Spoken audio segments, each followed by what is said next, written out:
নতুন কাহিনী, বিক্রম বেতাল, গল্পে গাথা মঞ্চুরি, বিক্রম বেতাল, সবার মনের রূপকথা, বিক্রম বেতাল, স্বপ্নেরই ঝরা পাতা। বিক্রম বেতাল।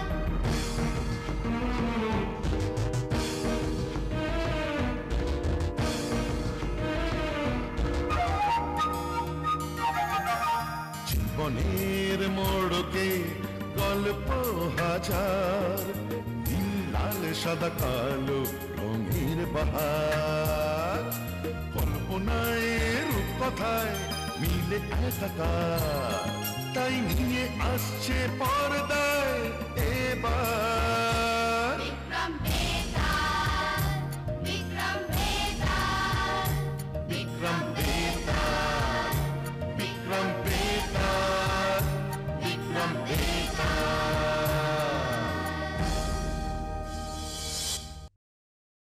বহুকাল আগে বিষ্ণুপুর নামে এক ছোট্ট গ্রাম ছিল। সেই গ্রামে রঘু নামে এক যুবক তার ছোট বোনকে নিয়ে বাস করত। ছোটবেলায় মাতা পিতা হারা রঘু অতি কষ্টে ছোট বোনকে মানুষ করে। ধীরে ধীরে সে বড় হয়। বিবাহ যোগ্যা হলে রঘুর বড় সাধ জাগে তার একমাত্র বোনের একটা ভালো ঘরে বিয়ে দেবে। দিন রাত পরিশ্রম করে তাই সে। আমি আমি যা কষ্ট করার করছি, বোনটাকে বহু কষ্টে মানুষ করেছি। না না না, কিছুতেই আমার মতো চাষির ঘরে ওর বিয়ে দেব না। আমার বোনকে আমি আমি রাজার ঘরে বিয়ে দেব, রাজরানীর মতো থাকবে সে। হ্যাঁ,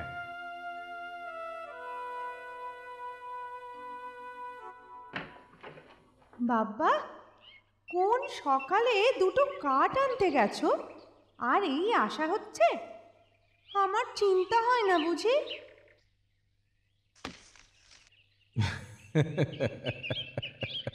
কিসের চিন্তা রে বোকামি?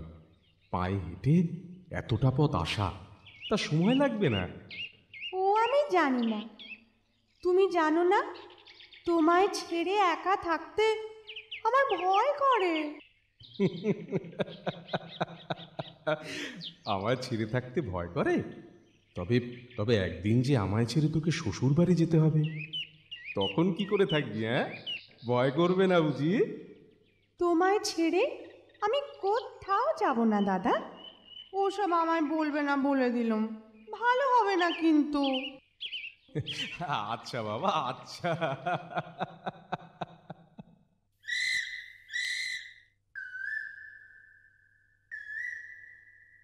দাদা, ও দাদা, কি হয়েছে রে? আমি তোমার সঙ্গে জঙ্গলে যাব, আমায় সঙ্গে নাও না? হ্যাঁ? তা তুই সেখানে গিয়ে কি করবি? হ্যাঁ, কেন? তুমি যখন কাঠ কাটবে, আমি একটু একটু করে জঙ্গলটা ঘুরে দেখব। পাগল মেয়ে, জঙ্গল কি আর ঘুরে দেখার জিনিস? কত হিংস্র জন্তু জানোয়ার আছে, তা ঠিক আছে। সেই ছোট থেকে দেখেছি, তুমি কখনো আমায় জঙ্গলে নিয়ে যেতে চাও না। রাগ করিস না রে বোন, তুই ছাড়া আমার কি আছে বলতো? তোর কিছু হয়ে গেলে যে। তুমি সঙ্গে থাকলে আমার কিচ্ছু হবে না। নিয়ে চলো না দাদা, চলো না নিয়ে। আচ্ছা বাবা, আচ্ছা, চল, আমার সঙ্গে সঙ্গেই থাকবি, কিন্তু দূরে কোথাও যাবি না। আচ্ছা, দূরে কোথাও যাব না, হলো? ছোট বোনকে সঙ্গে নিয়ে জঙ্গলের উদ্দেশ্যে রওনা দিল রঘু। পথে চলতে চলতে আজ আজ অনেকটা ভিতরে চলে এসেছি রে বোন। কি ঘন জঙ্গল! না, আর এগোনো উচিত হবে না রে। চল চল, ফিরে যাই, এখনো কাঠই কাটা হয়নি। দাঁড়াও না একটু, কি সুন্দর, চারিদিকে শুধু গাছ আর গাছ। আর একটু ঘুরে দেখি। চলতে চলতে বনের গভীরে প্রবেশ করলো তারা। ক্ষুধা তৃষ্ণায় কাতর রঘু। বন্ধু, দেরি হয়ে গেছে রে অনেক। এবার চল। ওহ, বড় তেষ্টাও পেয়েছে। কাছে পিঠে কোনো জলাশয়ও নেই যে। যা বলেছ দাদা। চলো চলো, ফিরেই যাই, অনেকটা পথ যেতে হবে। ওই তো একটা জলাশয়। বোন, তুই এখানে দাঁড়া, আমি একটু গলাটা ভিজিয়ে আসি। আমিও যাব দাদা, দাঁড়াও দাঁড়াও। হ্যাঁ, আচ্ছা আচ্ছা, আয় তবে।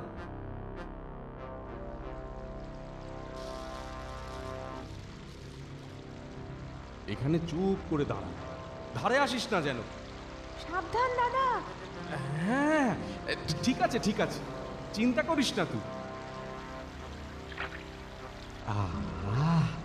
ও, প্রাণটা জুড়িয়ে গেল। চল চল চল, এবার তাড়াতাড়ি ফিরতে হবে। কি হলো কি হলো দাদা? আমায় কে যেন জলের নিচে টানছে রে বোন। হ্যাঁ? বাঁচাও! দাদা বাঁচাও! দাদা দাদা দাদা, কোথায় তুমি দাদা? এখন কি হবে দাদা? দাদা, হে ভগবান, কেন আমরা আসতে গেলাম এই জঙ্গলে? কত বারণ করেছিল দাদা আমায়।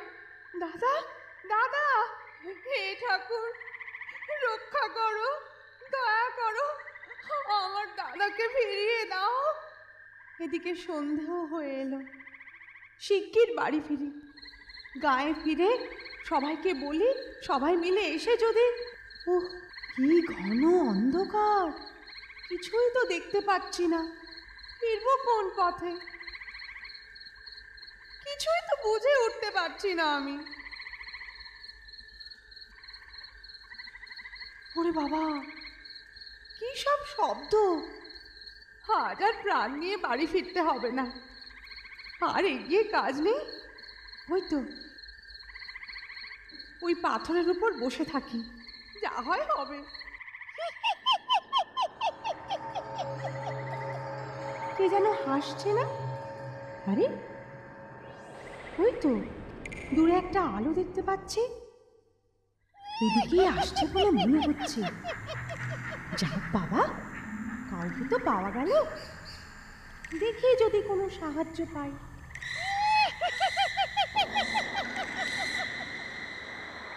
দেখি কি খাবার জোগাড় করেছে আজ আমার জন্য। কবে থেকে বলছি একটা মানুষ ধর, তার পারে না। দেখি দেখি আজ কি জোগাড় করেছে। হ্যাঁ, কি বলছে? ডাইনি নাকি? না না, আর এগোনো ঠিক হবে না, আড়াল থেকে আগে দেখি।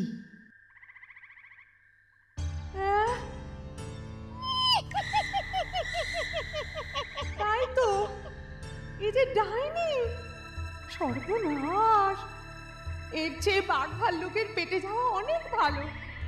না না, ভয় পেলে চলবে না। দেখি তো এই রাত দুপুরে কি করে ও। আর পারি নে, এই বুড়ি বয়সে কি আর এতটা পথ এসে খাবার নেওয়া যায়?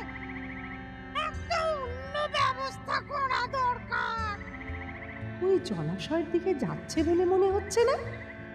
হ্যাঁ, ওদিকেই তো যাচ্ছে। ব্যাটা নির্ঘাত ডুবে মরবে।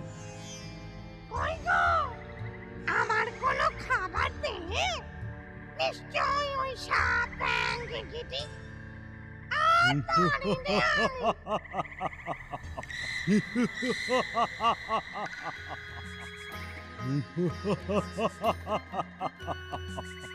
ওমা, হাসো কেন? কি এমন আনন্দ বাছা তোমার?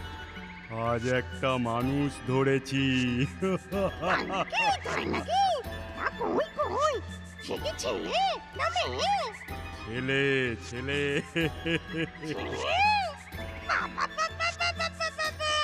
কই কই দেখি দেখি। এই তো আমার দাদার কথা বলছে। এখন কি হবে? ডাইনি যে খেয়ে ফেলবে দাদাকে। আচ্ছা আচ্ছা, থাক থাক, এত রাতে আর খাবো না। এই অবেলায় খেলে আবার বদ হজম হতে পারে। বয়সটা তো কম হলো না। এখন যাই, কাল সকালে এসে নিয়ে যাব। সাবধানে রেখে দাও, কাল সকালে আসবো আমি। আচ্ছা আচ্ছা ঠিক আছে। কাল সকালের মধ্যেই একটা ব্যবস্থা করতে হবে আমায়। কিন্তু এই কয়েক ঘন্টা সময়ের মধ্যে কী বা করবো আমি?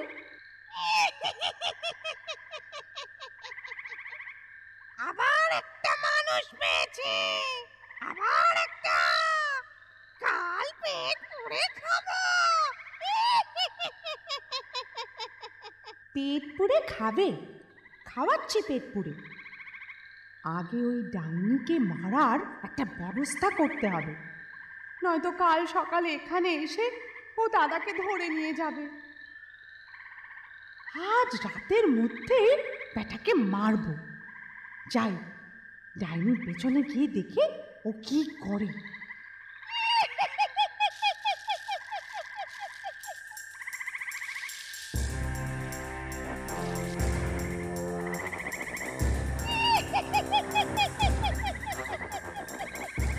এখানে থাক, ঝুলে থাক তুই।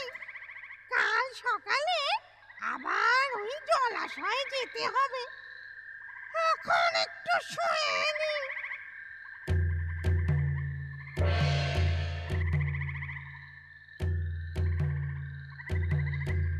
আমায় জানতে হবে ডাইনিকে কি করে মারা যায়।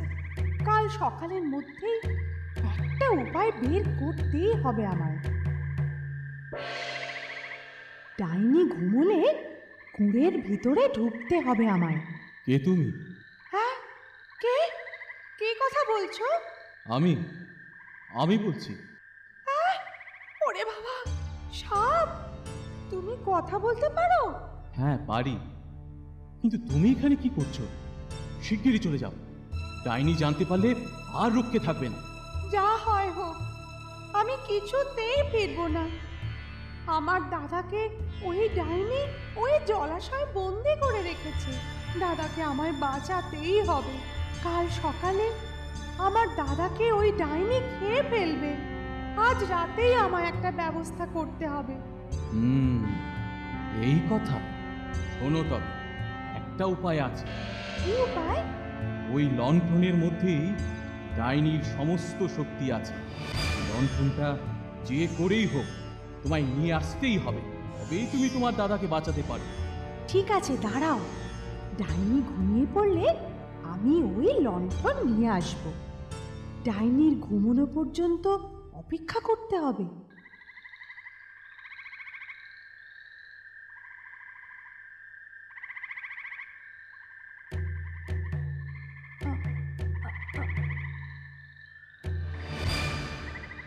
এবার ওই লণ্ঠনের আলো নিভিয়ে দাও। তাড়াতাড়ি তাড়াতাড়ি করো। আচ্ছা আচ্ছা আচ্ছা, এই নাও।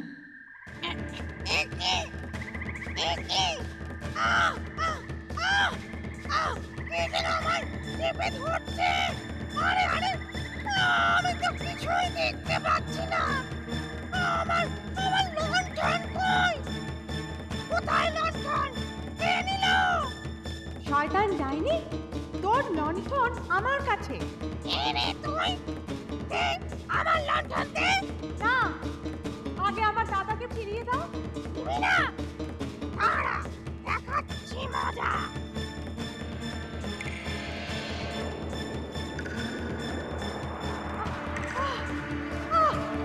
তাড়াতাড়ি তাড়াতাড়ি এসো, জলাশয়ে নিয়ে যাও ওটা।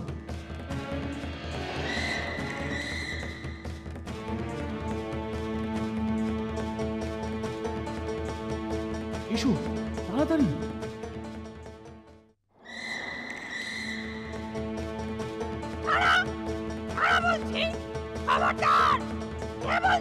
দে বলছি আমার লণ্ঠন।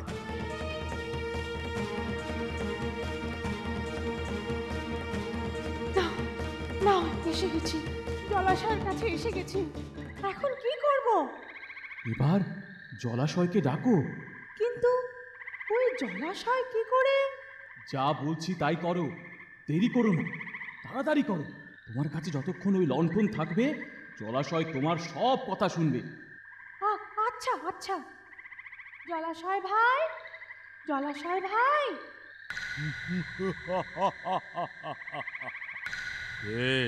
কে তুমি? আমার দাদাকে তুমি আটকে রেখেছো, ওকে শিগগির ছেড়ে দাও। আচ্ছা, থাম বেটা, থাম, থাম বলছি।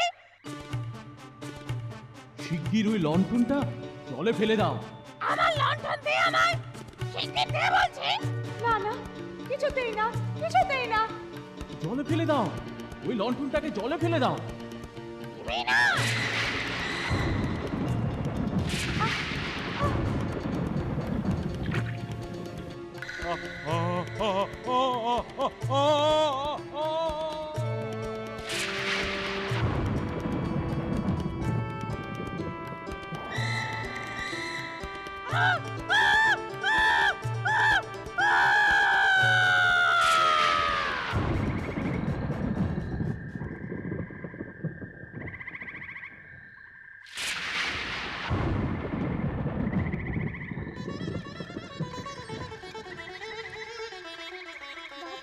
দাদা, দাদা।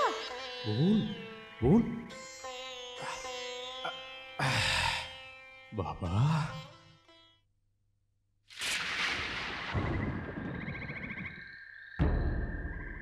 কে আপনি?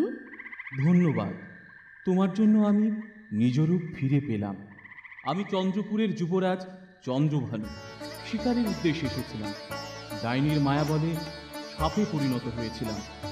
আপনি যুবরাজ চন্দ্রভানু? হ্যাঁ, আপনার যদি কোনো আপত্তি না থাকে আপনি ও আপনার বোন আমার সঙ্গে আমার রাজ্যে চলুন। আমি পিতামাতার অনুমতি নিয়ে আপনার বোনকে বিবাহ করতে চাই। হ্যাঁ, আমার কি শুভ ভাগ্য! চলুন চলুন তবে। চন্দ্রপুরের মহারাজ মহারানী তাদের একমাত্র পুত্রকে ফিরে পেয়ে আনন্দে মেতে উঠলেন এবং পুত্রের কাছে সমূহ ঘটনা শুনে সাদরে পুত্র বধূ রূপে গ্রহণ করলেন গ্রামের সাধারণ মেয়ে মালতীকে। রঘুর আশা মিটল, সুখে শান্তিতে দিন কাটাতে লাগলো তারা। মহারাজ, তোমার কি মনে হয় না এখানে মালতী স্বার্থপরতার পরিচয় দিয়েছে? ডাইনিকে হত্যা করার পর রাজকুমার নিজ রূপে ফিরে এসে তার পরিচয় দিয়ে মালতীকে বিবাহ করতে চাইলে মালতী কিন্তু অমান্য করেনি। দাদার কথা সে একবারও ভাবলো না, কেবল নিজের সুখ সমৃদ্ধির কথা ভেবে সে রাজকুমারকে বিবাহ করে। এটা কিন্তু তার চরম স্বার্থপরতা মহারাজ।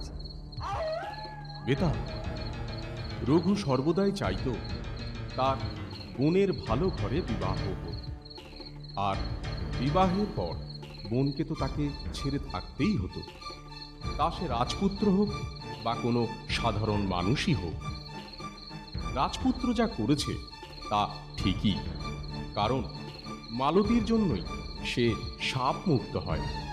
আবার রাজপুত্রের জন্যই মালতী তার দাদাকে ফিরে পায়। সেক্ষেত্রে উপযুক্ত পাত্রের বিচারে রাজকুমার চন্দ্রভানু যথার্থ। সমাজের নিয়ম অনুসারে মালতীর বিবাহের পর রাজকুমারের সাথে থাকাই স্বাভাবিক। সুতরাং এখানে মালতীর স্বার্থপরতার কিছুই নেই।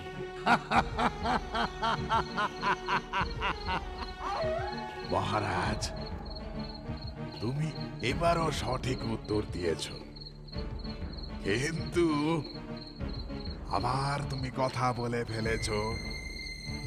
তাই শর্ত অনুযায়ী আবার আমি চললাম মহারাজ, আমি চললাম।